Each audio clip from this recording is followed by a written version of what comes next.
हैं इसकी कुंडली में वैसे ही रखना चाहिए, क्योंकि वो फर्स्ट हाउस में बैठे हैं। तो उनको डिस्टर्ब मत करिए भैया, वो आखिरी में अच्छा देंगे, उसको घटाएं बढ़ाएंगे कोई मतलब नहीं। जैसे पड़े उन्हें छोड़ देने चाहिए। नीलम इन्हें कभी नहीं पहनना चाहिए। प्रोफेशन जो है वो फादर से बहुत ही ज़बरदस्त इंस्पायर्ड है, ठीक है। और ब्लेसिंग्स फ्रॉम फादर यहाँ पर बहुत ही ज़्यादा ज़रूरी है फादर की, अगर ये प्रोफेशनली ग्रो करना चाहें अपनी लाइफ में। और अगर ये अपने फादर की ब्लेसिंग्स लेते रहेंगे तो he will do wonders in his profession. तो सम काइंड ऑफ डेप्ट is taken by father that has to be paid by the native over here. मतलब कोई ना कोई ऐसा उधार यहाँ पे ऐसा कॉम्बिनेशन बना देता है कि पिता का कोई उधार आपको चुकाना पड़ जाता है अपनी लाइफ टाइम में। राहु यहाँ पर नेटिव को बहरूपिया बना देता है। नेटिव स्प्लिट पर्सनैलिटी का शिकार हो जाता है। राहु की वजह से ये अपनी प्रशंसा स्वयं करते रहते हैं, अपने मुंह मियाँ मिट्ठू। हालांकि ये होते भी हैं उस लायक, पर राहु हम किसी से कम नहीं हैं जैसा एटीट्यूड इन्हें दे देता है। राहु यहाँ कई बार ऐसी चीज़ मुंह से निकलवा देता है, जैसे फॉर एग्ज़ाम्पल आपने कोई काम किया, अब ठीक है वो काम हो गया, पर ये ग्लैमराइज बहुत कर देते हैं उसको, ठीक है। उस चीज़ को ये बड़े बढ़ा चढ़ा कर बोलते हैं because of Rahu in first house. यहाँ ये ऐसा बताते हैं कि जो हुआ भी नहीं है वो भी ये बताने लगते हैं। मतलब जो नहीं होता है उसको भी ये बढ़ा चढ़ा के बता देते हैं, एड ऑन्स बहुत करते हैं अपनी बातों में। राहु यहाँ वक्री हैं एज यूजुअल। सो आपको ये समझना चाहिए कि अब यहाँ का राहु जब भी वक्री होकर 12th हाउस में जाएगा तो नेटिव जो है यहाँ पर उसकी लाइफ में एक जेल योग बन रहा है।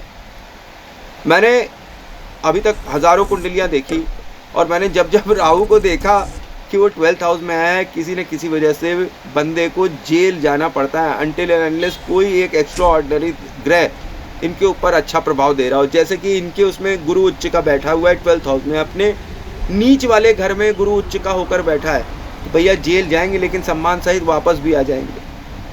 ये भी है इनका। लेकिन अगर मान लीजिए ये गुरु नहीं होते, यहाँ पर बृहस्पति की ये पूजा करते हैं, शायद इसीलिए अभी तक शायद जेल ना गए हों, या अगर नहीं गए हैं तो फिर मैं इनको आगाह करूँगा कि ये लाइफ टाइम में जेल ज़रूर से जाएंगे, क्योंकि राहु यहाँ आपको छोड़ता नहीं है 12th हाउस में, वो जेल ज़रूर भेज देता है। अब ईश्वर की कृपा होगी तो नहीं जाएंगे, कुंडली ने आगाह कर दिया है तो ऐसे कोई काम नहीं करेंगे कि जिससे ये कभी जीवन में जेल जाए। और नेटिव को मैंने जैसे बोला कि he will definitely go to jail in his life time, but again due to blessings of ancestors native will come out of this situation. मतलब अपने जो गुरु जो उच्च के ना, इनके पूर्वज बड़े धर्म कर्म वाले और बड़े अच्छे उच्च पद पर होंगे, जिनकी वजह से ये उनकी ब्लेसिंग से जेल के अंदर जाकर भी वापस आ जाएंगे, तो इनको ज़्यादा हानि नहीं होगी। हालांकि ये जेल ज़रूर जाएंगे। इसकी रेमेडी ये होती है कि आप जेल का खाना मंगवा कर घर पर खाएं, जितना आप खा सकें। मतलब कम से कम शनिवार आप खाएं तो बहुत अच्छी बात है। और अपने घर के बाहर एक रेमेडी करवा लें जेल वाली राहु की, ठीक है। अब नेटिव को यहाँ पर जो राहु 12th हाउस में चला गया है, अब आप समझिए वहाँ पे गुरु भी बैठा हुआ है, तो गुरु और राहु क्या बन जाते हैं? गुरु चांडाल दोष। तो इनको पैरानॉर्मल एहसास ज़रूर होगा। अब ये भगवान से बातें करने वाले होंगे, तंत्र मंत्र में ध्यान लगाने वाले, मतलब बड़े ही ज्ञानी ध्यानी टाइप के होंगे। अब आपको ये पता है गुरु चांडाल दोष क्या होता है? वो एक ऐसा साधु होता है जो फॉल्स होता है, जो कहीं से इधर से ज्ञान लिया, कहीं से उधर से ज्ञान लिया, उसको बहुत ज्ञानी बहुत होता है, उसका अपना स्वयं का ज्ञान नहीं होता, और वो दिखाता है कि वो सुपर ज्ञानी है। ठीक यही गुरु चांडाल दोष की निशानी है। मेरे लड़के के लग्न कुंडली में है ये गुरु चांडाल दोष। अब इन्हें भूत ज़रूर दिखाई देगा इनकी अपनी एक लाइफ टाइम में, ये भी शर्त है कि इनको पैरानॉर्मल लाइफ में एक्सपीरियंस ज़रूर होगा। और ये जो है अपनी ही दुनिया में खोने वाले, अपने ही मतलब वर्ल्ड में खोने वाले और सेपरेट रहने वाले व्यक्ति हो सकते हैं। और इनको इंटरेस्ट होगा अकल्ट, आत्मा, पैरानॉर्मल, तंत्र मंत्र विद्या में, ठीक है। और जैसे कि औजा बोर्ड है, और जैसे कि आपका वो है क्या कहते हैं क्रिस्टल बॉल है, टैरो कार्ड है, इन सब चीज़ों में इनको बहुत ज़बरदस्त इंटरेस्ट होगा। नेटिव का जो एंसेस्टर्स होंगे उनका हाथ है इनके सिर पर, ठीक है, इनके सिर पर उनका अच्छा हाथ है, अच्छा प्रभाव है। किसी अच्छी आत्मा का हो सकता है, इनकी दादा की जो आत्मा हो वो इनके सिर पर अच्छा प्रभाव दे रही हो। नेटिव जो है यहाँ पर राहु की प्रेजेंस से अपने घर का एंसेस्टर है, ये पहले भी इस घर में पैदा हो चुका है और ये फिर से पैदा हुआ है अपने घर में किसी न किसी कार्मिक रूप को पूरा करने के लिए, ठीक है। ऑन दी अदर हैंड यहाँ पर नेटिव जो है ये राहु को 12th हाउस में पहुँचाते ही थोड़ा झक्की टाइप का, एब्रप्ट टाइप का बना देती है। जब भी ये फॉरेन लैंड जाते हैं तब, जब मतलब अपना घर ये छोड़कर कहीं जैसे बाहर गए तो वहाँ पर इनकी जो बुद्धि है वो कुछ अलग ही टाइप की हो जाती है। ये वहाँ पर कुछ अलग ही टाइप का एक्ट करने लगते हैं गुरु चांडाल दोष की वजह से, जिसकी वजह से ये जेल जा सकते हैं और ये कुछ इम्पोस्टर टाइप की चीज़ें करने लगते हैं कि जो ये नहीं है एक्चुअली, ये पोज करने लगते हैं। तो ये प्रॉब्लम आती ही आती है और ये तंत्र मंत्र में भी बहुत ज़्यादा ध्यान देने लगते हैं, ठीक है। तो ये एक फॉरेन कंट्री में जाने से इनको जा तो सकते हैं क्योंकि गुरु के साथ चौथा घर बैठा है तो गज केसरी योग टाइप की चीज़ें बना रहा है, अच्छा है। ये फॉरेन लैंड में तरक्की कर सकते हैं, कुछ अच्छा नाम कर सकते हैं, पढ़ाई कर सकते हैं, ऊंची दर्जे की पढ़ाई कर सकते हैं।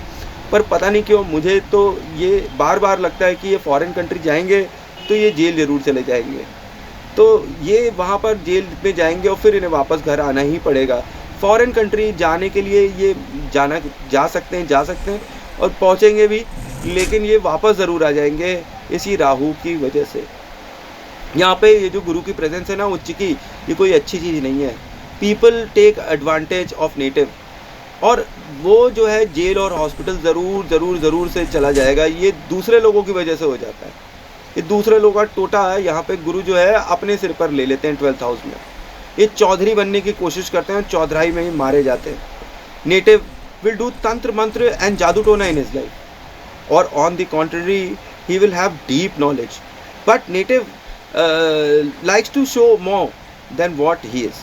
अब राहु यहाँ पे एक इल्यूजन दे देता है ना इंसान को, तो नेटिव यहाँ पर ज़बरदस्त इल्यूजन होता है। नेटिव के पास जितना ज्ञान होता है उससे वो ज़्यादा दिखाने की हमेशा राहु की वजह से कोशिश करता रहता है कि अगर मैं एक चीज़ आपको बताऊं कि नेटिव जो है वो चीज़ें करने की कोशिश करता है कि जो उसे नहीं करनी चाहिए। उसको इल्यूजन होता है कि वो कर सकता है, पर वो एक्चुअली उस चीज़ के लिए नहीं तैयार होता है। कई बार इम्पॉसिबल चीज़ें, क्योंकि गुरु राहु जो है ये इम्पॉसिबल ड्रीम्स दे देता है, और ये फॉरेन कंट्री में जाके कुछ बहुत धमाल कर देना और ये सब करना, ये इनका इम्पॉसिबल ड्रीम है। ये एक इनका सच्चा सपना है कि ये फॉरेन कंट्री जाए और वहाँ धमाल मचा दें, लेकिन ये इम्पॉसिबल ड्रीम है, ये इन्हें नहीं देखना चाहिए क्योंकि वहाँ जाके इन्हें प्रॉब्लम ही होगी। लोग इनका बहुत फ़ायदा उठाएंगे और उसकी वजह से ये हॉस्पिटल या जेल वगैरह ये सब चीज़ें जा सकते हैं। अब लेकिन ये जो गज केसरी योग जो बन जाता है, फिर native shall be out of any trouble in foreign land as Gaj Kesari योग इज़ ओवर हियर। तो ऐसा काम ही क्यों करें, फिर घर वापस आना पड़ेगा। ऐसा हो जाएगा कि ये फॉरेन जाएंगे और वापस आ जाएंगे, ये हमेशा होगा इनके लिए, ठीक है। नेटिव को यहाँ पे रेमेडी के रूप में जेल और हॉस्पिटल जाकर वहाँ के लोगों की मदद कर देनी चाहिए, ऐसी कुछ रेमेडी करनी चाहिए, ठीक है, जैसे कि डोनेशन ऑफ मेडिसिन वगैरह ये सब करना चाहिए, ताकि इनके ऊपर जो ये राहु का इफेक्ट है जेल और हॉस्पिटल का, जेल खाना, पागल खाना और दवा खाना का, ये ना आने पाए। और फिर यहाँ पर गुरु चांडाल योग तो दिख ही रहा है, और ये आपको मैंने अभी जैसे बताया कि जेल खाना, दवा खाना, पागल खाना, ये सब चीज़ें, पागल खाना मतलब साइकोसिस, दिमागी प्रॉब्लम, साइकियाट्रिक प्रॉब्लम, ये सब चीज़ें यहाँ पर दे सकता है। अब नेटिव को यहाँ पर साइकोलॉजिकल प्रॉब्लम ज़रूर हो सकती हैं because of Rahu. Over thinking जैसी चीज़ें बहुत हो सकती हैं, कुछ ज़्यादा ही सोच लेना, जो है नहीं उसके बारे में सोच लेना, कुछ ज़्यादा डीप थिंकिंग ऐसा कर लेना जो कि मतलब काफ़ी ज़्यादा साइकोलॉजिकल प्रॉब्लम्स क्रिएट कर सकता है। और अज्यूमिंग जो है सेपरेट फॉर्म्स, मतलब अलग अलग समय में अलग अलग रोल्स दिखाना, प्रोजेक्शन करना, ये सब चीज़ें ऐसी आ जाती हैं नेटिव में, जैसे किसी और की ही आत्मा आ गई है इनके अंदर। मतलब what he is doing at that time is not he, somebody else is doing, ठीक। मतलब जो असली बंदा है ये जब कर रहा होगा किसी रोल को, किसी किरदार को प्ले करते हुए, तब ये अपने आप को भूलकर उस बंदे की आत्मा इसके अंदर आ जाएगी और फिर वो उस तरीके से करने लगेगा। तो ये ऐसा कई बार देखा गया है कि लोग जो है इंस्पायर हो जाते हैं किसी से, तो उसको अपने अंदर उतार लेते हैं उस पर्सनालिटी को। तो ये कई बार बाइपोलर स्प्लिट पर्सनालिटी जैसी चीज़ें भी दे सकता है कि कई पर्सनालिटी एक ही व्यक्ति के अंदर देखी जाए। जब भी राहु आपको यहाँ पर लगन में देखे तो ये सब चीज़ें तो ज़रूर हो जाती हैं कि नेटिव को लगता है कि वो एक नहीं अनेक है और हर जगह उसे अलग चेहरा, अलग पर्सनालिटी प्रोजेक्ट करनी है। और नेटिव जो है ये हमेशा दिखाएगा कि he is better than others. और ये क्यों दिखाएगा? बिकॉज ऑफ द गुरु चांडाल दोष इन 12th हाउस। ठीक है, अरे तुमने 4 मारे हैं, हम तो 8 मारेंगे, ऐसी इनकी स्थिति होती है। तो ये हमेशा बढ़ चढ़ कर बातें करने वाले, बढ़ चढ़ कर इवन रिस्क ले लेते हैं कई बार और मुसीबत में फंस जाते हैं कि जो काम ये नहीं कर सकते हैं उसका इन्हें बीड़ा नहीं लेना चाहिए फालतू में, कि वाहवाही लूटने के लिए या अपनी नाक को बचाने के लिए ये बाज़ार में अगर कूद जाएंगे तो ये हमेशा मार खाएंगे। एक ये मेरा सजेशन है इनके लिए कि फालतू के झगड़ों में और फालतू की चीज़ों में अपना पैर घुसाने से अच्छा है अपनी मंजिल, अपने गोल और अपने रास्ते की तरफ चलिए, वो आपके लिए ज़्यादा पॉजिटिव होगा। दूसरे क्या करते हैं इससे आपको कोई मतलब नहीं होना चाहिए। दूसरे क्या कहते हैं आपके लिए, इससे आपको कोई मतलब नहीं होना चाहिए। दुनिया को आप दिखाकर क्या करेंगे, ये दुनिया आपको कल भूल जाएगी। आप अपनी पर्सनालिटी को सुरक्षित रखिए, आप वो करिए जो आप कर सकते हैं, आप वो बोलिए जो आप कर सकते हैं, क्योंकि आपके लगन में 5th हाउस है और 5th हाउस सूर्य का है। तो जब भी आप झूठ बोलेंगे आपके पिता से आपका संबंध बहुत खराब हो जाएगा, आपका सूर्य खराब हो जाएगा, क्योंकि सूर्य को झूठ नहीं पसंद है और राहु झूठा है। गुरु चांडाल दोष झूठा साधु है। झूठ झूठ झूठ झूठ झूठ, जितने झूठ बोलिएगा आपके फादर से आपके संबंध उतने ही ज़्यादा खराब होंगे। ये यहाँ लगन में ही बैठकर ये 5th हाउस और राहु इंडिकेट कर रहा है। ठीक, तो कोशिश करिए कि आप झूठ ना बोलें, सत्यवादी रहिए, सही रास्ते पे रहिए। झूठ बोलने से आप मुसीबत में पड़ सकते हैं। कि जैसे कि आपने कहा कि मैं चांद पर जा सकता हूँ, अब लोगों ने आपको बोला कि भाई चलो चांद पर, तो अब आप चांद पर नहीं जा रहे हैं और अब आपकी रेपुटेशन मुसीबत में आ गई है। इस तरह की चीज़ें आप ज़रूर करते होंगे, ये आपको नहीं करना चाहिए। All your life you will be stuck because of these things, because of Rahu in लगन। अब हाउस नंबर 2 पे जल्दी से पहुँचते, नहीं तो एक ही हाउस को बोलते ही रह जाएंगे। फाइनली यहाँ पर हाउस नंबर 6 लिखा हुआ है और यहाँ का घर एम्प्टी है। तो नंबर 1 बात आप समझ लीजिए कि कोई भी फैमिली मेम्बर आपके एड के लिए एक्सट्रीम नीड पे आने वाला नहीं है, चाहे आप अपनी फैमिली मेम्बर को के लिए कितना भी कर दीजिए। ठीक है, तो अपनी फैमिली मेम्बर से उम्मीद रखना या वो आपके मुसीबत के टाइम पर, आपके झगड़े फसाद में आपकी मदद करेंगे, आपके पीठ पे हाथ रखेंगे, या आपको बहुत ज़्यादा ज़रूरत है तो आपकी मतलब हेल्प करेंगे जैसे नॉर्मल फैमिली मेम्बर्स कर सकते हैं। तो वो आप मत रखिए, आपको कोई भी फैमिली मेम्बर सपोर्ट नहीं करने वाला। फैमिली मेम्बर्स जो हैं इनफैक्ट 6th हाउस की वजह से आपको एनिमीज़ की तरह ट्रीट करते हैं और ये आपको अपने कंपटीशन, एनिमीज़, दुश्मन की तरह ट्रीट करने लगते हैं और ये आपके दुश्मन ही होंगे। आधे से ज़्यादा आपके घर वाले आपके दुश्मन होंगे और वो आपको अपना दुश्मन समझते ही होंगे। उन लोगों के बीच में और आपके बीच में एक दूसरे को नीचा ऊपर दिखाने की प्रतिस्पर्धा बनती नज़र आती है। उनके साथ आपका बड़ा ही क्लैश और मतलब स्ट्रॉन्ग क्लैश जैसी चीज़ें दिखाई पड़ती है कि देखे कौन बड़ा, तू बड़ा कि मैं बड़ा, मैं आगे इसमें बढ़ा, ये उसमें बढ़ा। कोई ज़्यादा अच्छा सामंजस्य यहाँ पे नहीं दिखाई देता है और आपको किसी न किसी एक ऑफिस के लिए हाउस नंबर 6 की वजह से अपनी फैमिली मेम्बर्स से लड़ाई होती दिखाई पड़ती है कि किसी न किसी ऑफिस को लेकर आपका आपके फैमिली मेम्बर्स की से विवाद ज़रूर होता होगा या हो जाएगा।